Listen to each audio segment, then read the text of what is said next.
What I intend to do is to spend some time introducing you to the Supreme Court generally, an overview of what they've done this year. I want to introduce you to the personalities on the court, most of whom I know. Finally, I want to go over with you maybe a few of the cases that they decided this last year, the most significant ones, at least in terms of the way I think it indicates they might be going in the future.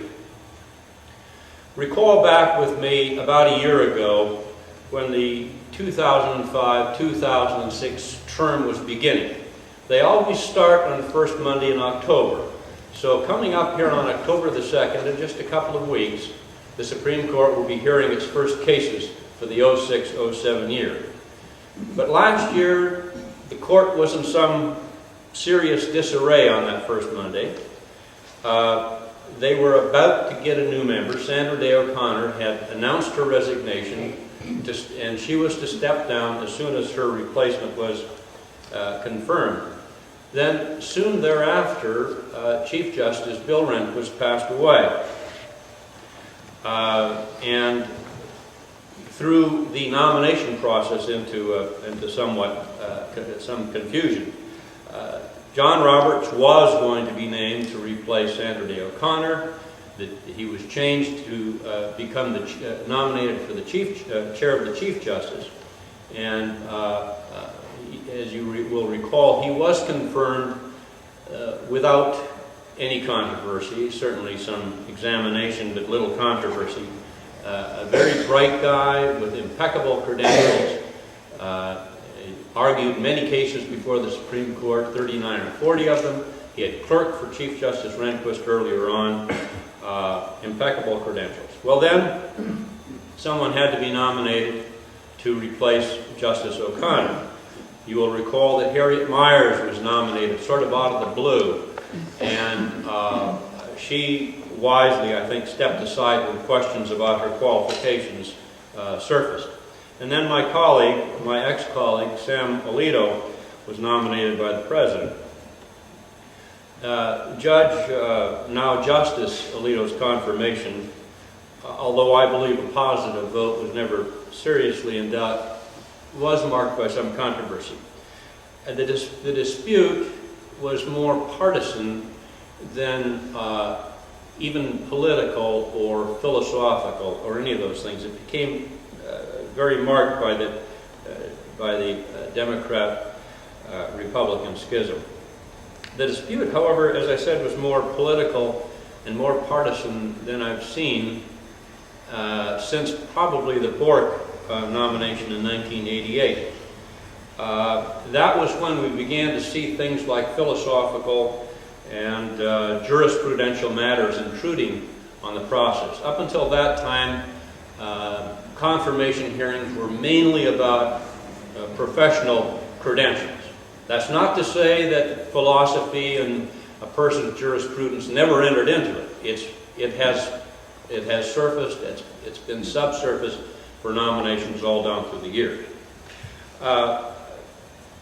But we saw in Justice Alito's confirmation another controversial event that disturbed me a bit, and something that's never happened before, because the judiciary itself intruded upon the confirmation process.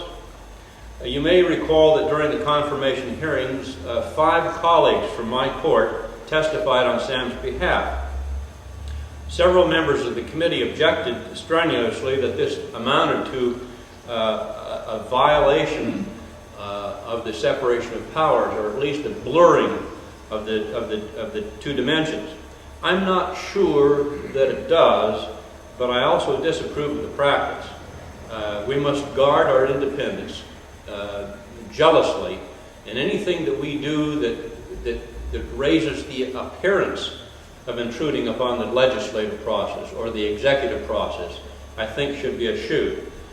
But as for the cases, to paraphrase Garrison Keillor, it was a quiet week in a quiet year in Washington. In its 05-06 term, they decided 83 cases. Now, this has been about the normal number for a number of years. Going back to the years when I was studying law during the Warren Court, they would decide as many as 120 into the 120s, a large number of cases for a body like that. But then, too, you look at the opinions, you read the opinions deciding those cases, and you found more unanimity, fewer concurring opinions, fewer dissenting opinions. What happens if on the court is, and on our court too, is the majority vote. Someone in the majority will write the lead opinion. If it happens that I agree with the result, but I don't agree with the reasoning, then I or some other judge would write a concurring opinion, concurring in the result, but saying, here's the way I would decide it, here's the way I would explain it. And then if you disagree, if a judge or judges or justices disagree with the result, they write a dissenting opinion. And then to further complicate things, if you don't agree with the reasons why your colleague is dissenting, you might write another separate dissenting opinion. And then to further complicate that, sometimes the dissenters from this opinion will join the dissenters from the other opinion, or they will agree with the concurring opinion with respect to several of its articles, and then so you really have to parse these things out. Well, the point of all this is when you're deciding 83 cases and you're largely unanimous, you don't have that much writing to do, 9 justices on the court. But when you're writing about every single case, trying to explain the nuances that you espouse and why you disagree with the others, you're writing too much.